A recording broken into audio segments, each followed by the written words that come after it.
Saudi Arabia యెమెన్పై బాంబుల వర్షం కురిపించింది. యెమెన్లోని ఒక పోర్ట్ పైన సౌదీ ఎయిర్ ఫోర్స్ విమానాలు దాడి చేశాయి. సాధారణంగా సౌదీ అరేబియా యెమెన్పై దాడి చేసింది అనడంతోనే మనకేమనిపిస్తుందంటే సౌదీ అరేబియాకు ఇరాన్ బ్యాక్డ్ హూతీల మధ్య ఘర్షణ అనుకుంటాం. కానీ ఈ దాడి హూతీల పైన కాదు. సౌదీ అరేబియాకు హూతీలకు మధ్య చాలా కాలంగా పోరు జరుగుతోంది. హూతీలు సౌదీ అరామ్కో లాంటి ఆయిల్ ఫెసిలిటీస్ పైన గతంలో అటాక్ చేశారు. సో హూతీలకు ఇరాన్ అనుకూలము. ఇజ్రాయెల్ అమెరికా కూడా హూతీలపైన అటాక్ చేసింది. కానీ ఇది సౌదీ అరేబియా హూతీల మధ్య కాదు పోరాటం. ఇంట్రెస్టింగ్గా ఇది సౌదీ అరేబియా యునైటెడ్ అరబ్ ఎమిరేట్స్ల మధ్య ఘర్షణ. ఈ సౌదీ అరేబియా యునైటెడ్ అరబ్ ఎమిరేట్స్లో వాస్తవానికి మిత్రదేశాలు అలైస్, అలాగే మిత్రదేశాలే కాదు హూతీలకు వ్యతిరేకంగా కలిసి పనిచేస్తున్నారు కూడా. యాంటీ హూతీ కోయలిషన్ కూడా సౌదీ అరేబియా యూఏఈ. మరి సౌదీ అరేబియాకు యూఏఈకి క్లాష్ ఏంటి? ఎందుకంటే ఇది చాలా సీరియస్ అంశం. ఎందుకంటే ఇప్పటికే పశ్చిమాసియాలో వెస్ట్ ఏషియాలో ఇజ్రాయెల్కు ఇరాన్కు, ఇజ్రాయెల్కు హమస్ గాజాలో ఉన్న హమస్కు, ఇజ్రాయెల్కు లెబనాన్లో ఉన్న హిజ్బుల్లాకు, ఇజ్రాయెల్కు సిరియాకు, ఇజ్రాయెల్కు హూతీలకు ఆల్రెడీ ఘర్షణలు జరుగుతున్నాయి. అమెరికా ఇరాన్ పైన హూతీలపైన అటాక్ చేసింది. సౌదీ అరేబియాకు నార్త్ యెమెన్లోని హూతీలకు మధ్య ఘర్షణలు జరుగుతున్నాయి.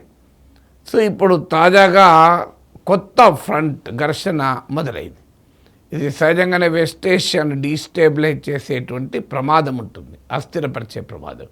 అసలు ఏంటి ఇష్యూ ఏంటి అంటే మీకు యెమెన్లో ఒక రకంగా సివిల్ వార్ నడుస్తుంటుంది.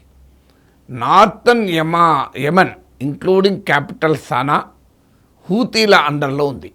అంటే 1967 నుంచి 1990 వరకు కూడా సౌత్ యెమెన్ వేరే కంట్రీగా ఉండేది. కానీ 1990 కోల్డ్ వార్ తర్వాత యునైటెడ్ యెమెన్ ఏర్పడింది. సో ఈ హూతీ తిరుగుబాటుదారులు ఆ యునైటెడ్ యెమెన్లో సానా క్యాపిటల్గా ఉన్న నార్త్ యెమెన్ ప్రాంతానికి ఒక రకంగా అన్డిక్లేర్డ్ గవర్నమెంట్ వాళ్ళు. అన్డిక్లేర్డ్ అంటే ఎవరు గుర్తించినా గుర్తించకపోయినా వారే అధికారంలో ఉంటారు. సో హూతీల కంట్రోల్లో నార్త్ యెమెన్ ఉంది. సౌత్ యెమెన్ మాత్రం హూతీల కంట్రోల్లో లేదు. ఒకప్పుడు సౌత్ యెమెన్ కూడా ఒక దేశంగా ఉండేది. కానీ యూనిఫై అయ్యాక ఇప్పుడు నార్త్ యెమెన్ మాత్రం హూతీల కంట్రోల్కి వెళ్ళిపోయింది. సౌత్ యెమెన్లో ప్రెసిడెన్షియల్ లీడర్షిప్ కౌన్సిల్ అని ఇంటర్నేషనల్లీ రికగ్నైజ్డ్ గవర్నమెంట్ ఉంది. హూతీలకు ఇంటర్నేషనల్ రికగ్నిషన్ లేదు. ఇరాన్ మాత్రమే హూతీలకు అనుకూలంగా ఉంటుంది. సో ఈ ప్రెసిడెన్షియల్ లీడర్షిప్ కౌన్సిల్ సౌత్ యెమెన్లో ఆపరేట్ అవుతున్న ప్రెసిడెన్షియల్ లీడర్షిప్ కౌన్సిల్కు ఇంటర్నేషనల్ రికగ్నిషన్ ఉంది. United Arab Emirates, Saudi Arabia కలిసే ఈ ప్రెసిడెన్షియల్ లీడర్షిప్ కౌన్సిల్కు మద్దతు ఇస్తూ వస్తున్నది. కానీ 2017 నుంచి యుఏఈ వైఖరిలో మార్పు వచ్చింది. దానికి కారణము సౌత్ యెమెన్లో చీలిక వచ్చింది. మీకు ఆల్రెడీ నార్త్ యెమెన్ ఏమో ఫామ్గా ఇరాన్ బ్యాక్డ్ హూతీల కంట్రోల్లో ఉంది. ఆ హూతీలకు వ్యతిరేకంగా Saudi Arabia, United Arab Emirates వీళ్ళందరూ పోరాడుతున్నారు. కలిసే హూతీలకు వ్యతిరేకంగా ఫైట్స్. కానీ ఈ సౌదీ యుఏఈ అలయన్స్లో బ్రేక్ వచ్చింది సౌత్ యెమెన్లో జరిగే పరిణామాల వల్ల. సౌత్ యెమెన్లో అధికారంలో ఉన్న ప్రెసిడెన్షియల్ లీడర్షిప్ కౌన్సిల్కు వ్యతిరేకంగా మరో సెపరేటిస్ట్ గ్రూప్ ఎమర్జ్ అయింది. దాని పేరే సదరన్ ట్రాన్సిషనల్ కౌన్సిల్, ఎస్టీసీ అధీనంలో సౌత్ యెమెన్లో కొంత భూభాగం ఉంది. అంటే ఇప్పుడు చూడండి, నార్త్ యెమెన్లో ఇరాన్ బ్యాక్డ్ హూతీలు ఉన్నారు. ఈ హూతీలను సౌదీ అరేబియా వ్యతిరేకిస్తోంది, యుఏఈ వ్యతిరేకిస్తోంది. కానీ యాంటీ హూతీ కోalitionలో మళ్ళీ చీలిక ఉంది. సౌత్ యెమెన్లో ఉన్న అటు ప్రెసిడెన్షియల్ లీడర్షిప్ కౌన్సిల్ కానీ ఇటు సదరన్ ట్రాన్సిషన్ కౌన్సిల్ కానీ రెండు హూతీలకు వ్యతిరేకమే. కానీ మళ్ళీ సౌత్ యమన్లో ఉన్న యాంటీ హూతీ కోalition రెండుగా విడిపోయింది. సో ఇప్పుడు సదరన్ ట్రాన్సిషన్ కౌన్సిల్ చేతిలో కూడా కొంత భాగం ఉంది. ఇప్పుడు ఆ సదరన్ ట్రాన్సిషన్ కౌన్సిల్ ఆధీనంలో ఉన్న ముకల్లా పైన సౌదీ అరేబియా దాడి చేసింది. అంటే ఏంటి కాంట్రవర్సీ? సౌదీ అరేబియానేమో ప్రెసిడెన్షియల్ లీడర్షిప్ కౌన్సిల్కు అనుకూలం, యునైటెడ్ అరబ్ ఎమిరేట్స్ ఏమో సదరన్ ట్రాన్సిషన్ కౌన్సిల్కు అనుకూలం. అంటే సౌదీ అరేబియా ఇవి రెండు హూతీలకు వ్యతిరేకమే, కానీ సౌత్ యమన్కి వచ్చే వరకు రెండు భిన్నమైన వర్గాలకు అనుకూలం. అధికారంలో ఉన్న అది అఫీషియల్గా ఇంటర్నేషనల్ కమ్యూనిటీ గుర్తించిన ప్రభుత్వమైన ప్రెసిడెన్షియల్ లీడర్షిప్ కౌన్సిల్కు సౌదీ అరేబియా అనుకూలం, యునైటెడ్ అరబ్ ఎమిరేట్స్ ఏమో సదరన్ ట్రాన్సిషన్ కౌన్సిల్కి అనుకూలం. ఎందుకంటే ఈ సదరన్ ట్రాన్సిషన్ కౌన్సిల్ ఆధీనంలో కూడా కొన్ని ఇంపార్టెంట్ ట్రేడ్ రూట్స్ ఉన్నాయి, పోర్ట్స్ ఉన్నాయి, ఆయిల్ రిసోర్సెస్ ఉన్నాయి. కనుక ఇటు సౌదీ ఇంట్రెస్ట్ వేరు, యూఏ ఇంట్రెస్ట్ వేరు. ఇక సదరన్ ట్రాన్సిషన్ కౌన్సిల్ వాదన ఏంటంటే సౌత్ యమన్ అనే దేశాన్ని తిరిగి ఏర్పాటు చేస్తామని. సో సౌత్ యమన్ అనే కంట్రీ 1990 కన్నా ముందు ఉండేది, ఇప్పుడు దాన్ని సెపరేట్ కంట్రీగా మళ్ళీ ప్రకటించాలి అని. కానీ సౌదీ అరేబియా మాత్రం యూనిఫైడ్ యమన్, హూతీలను తరిమి కొట్టి యమన్ మొత్తాన్ని ఒకే దేశంగా ఉంచాలని సౌదీ అరేబియా లక్ష్యం. ఎందుకంటే సౌదీ అరేబియాకు యమన్తో 1300 కిలోమీటర్ బార్డర్ ఉంది. సో అందువల్ల సౌదీ అరేబియా యూరప్కు ఎక్స్పోర్ట్ చేసేటువంటి ఆయిల్ ఈ ప్రాంతం ద్వారా వెళ్ళాలి. అందుకే యమన్లో ఒక స్టేబుల్ యునైటెడ్ రెజీమ్ ఉండాలి అన్నది సౌదీ అరేబియా కోరిక. సో అంటే ఇక్కడ చూడండి, మిత్రపక్షాల మధ్యనే విభేదాలు. హూతీల మీద ఫైట్ చేయడంలో సౌదీ అరేబియా, యుఏఈ ఒకటే. కానీ ఆ హూతీలను ఫైట్ చేసే సౌత్ యమన్లో ఉన్న పార్టీస్ మధ్య డివిజన్.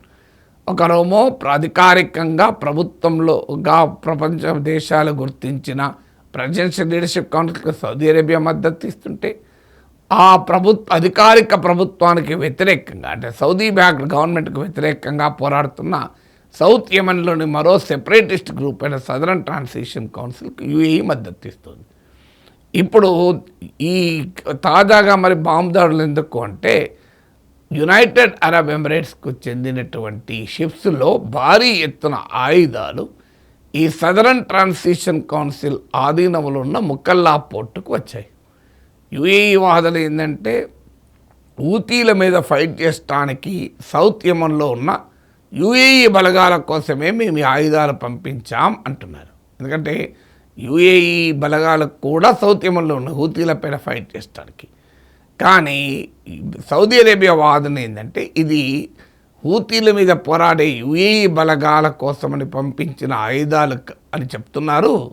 కానీ సౌత్ యమన్లో ఉన్న ప్రభుత్వానికి వ్యతిరేకంగా పోరాడుతున్న ఎస్టీసీ కోసమే. దీనివల్ల ఎస్టీసీ బలపడి సౌదీ అనుకూల ప్రభుత్వాన్ని తోసేసి సౌత్ యమన్ని ఇండిపెండెంట్ కంట్రీగా చేసుకోవటానికి యుఏఈ సహకరిస్తోంది అని. సో అందువల్ల సౌదీ అరేబియా, యుఏఈల మధ్య ఘర్షణ ఏర్పడింది. ఈ సదరన్ ట్రాన్సిషన్ కౌన్సిల్ని వ్యతిరేకిస్తున్న సౌదీ అరేబియా ఎయిర్ ఫోర్స్తో బాంబుల వర్షం కురిపించింది ఈ పోర్టు పైన, ముకల్లా పోర్టు పైన. యుఏఈ సప్లై చేసిన ఆయుధాలను ధ్వంసం చేయడానికి దాడి చేసింది. దాడి చేయడమే కాదు, సౌదీ అరేబియా తీవ్రంగా యుఏఈని హెచ్చరించింది కూడా. ఇది మీరు సదరన్ ట్రాన్సిషన్ కౌన్సిల్కు యుఏఈ మద్దతు చాలా ప్రమాదకరం, ఇది సౌదీ అరేబియా నేషనల్ సెక్యూరిటీకి ప్రమాదం కనుక ఎట్టి పరిస్థితుల్లో అంగీకరించము అని. ఈలోగా సౌత్ యమన్లో ప్రపంచ దేశాలు గుర్తించిన, అంతర్జాతీయ కమిటీ గుర్తించిన ప్రభుత్వం కూడా యుఏఈ బలగాలు తక్షణం సౌత్ యమన్ను వదిలి వెళ్ళాలి అని చెప్పి ఆదేశించాయి. సౌత్ యమన్లోని ప్రెసిడెన్షియల్ లీడర్షిప్ కౌన్సిల్ ప్రభుత్వానికి యుఏఈకి మధ్య ఉన్న డిఫెన్స్ అగ్రిమెంట్ కూడా రద్దు చేసుకుంటున్నట్టు ప్రకటించారు. సో యుఏఈ కూడా మేము విత్డ్రా అయ్యడానికి సిద్ధమని చెప్పారు. కానీ విత్డ్రా అయితే యాంటీ హూతీ కోalition బలహీనపడుతుంది. లేదు, యుఏఈ అక్కడ ఉంటే యాంటీ హూతీ కోalitionలో అధికారంలో ఉన్న ప్రెసిడెన్షియల్ లీడర్షిప్ కౌన్సిల్కి వ్యతిరేకంగా సదరన్ ట్రాన్సిషన్ కౌన్సిల్ బలపడుతుంది. అందుకే భవిష్యత్తులో ఎలా జరుగుతుంది, సౌదీ అరేబియా యుఏఈల మధ్య అగ్రిమెంట్ కుదురుతుందో చూడాలి. సో ఫండమెంటల్గా ఎవరి ఇంట్రెస్ట్ వాళ్ళు. సౌదీ అరేబియానేమో యూనిఫైడ్ యమన్ కోరుకుంటుంది హూతీలను తరిమి కొట్టి, యుఏఈ ఏమో హుతీలపైన పోరాడుతూనే సౌత్ యమన్ను సెపరేట్ కంట్రీ చేయాలన్న సదరన్ ట్రాన్సిషన్ కౌన్సిల్కి మద్దతు ఇస్తోంది. కానీ ఈ సౌత్ యమన్లోని అధికారిక ప్రభుత్వానికి సౌదీ అరేబియా మద్దతు, ఇన్ఫ్యాక్ట్ యుఏఈ కూడా మద్దతు అఫీషియల్గా.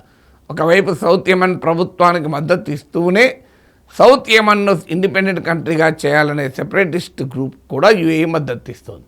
అంటే యుఏఈ తన స్ట్రాటజిక్ ఇంట్రెస్ట్లను తాను చూసుకుంటోంది, సౌదీ అరేబియా స్ట్రాటజిక్ ఇంట్రెస్ట్లను సౌదీ అరేబియా చూసుకుంటోంది, హూతీల ద్వారా ఇరాన్ తన స్ట్రాటజిక్ ఇంట్రెస్ట్లను తాను చూసుకుంటోంది.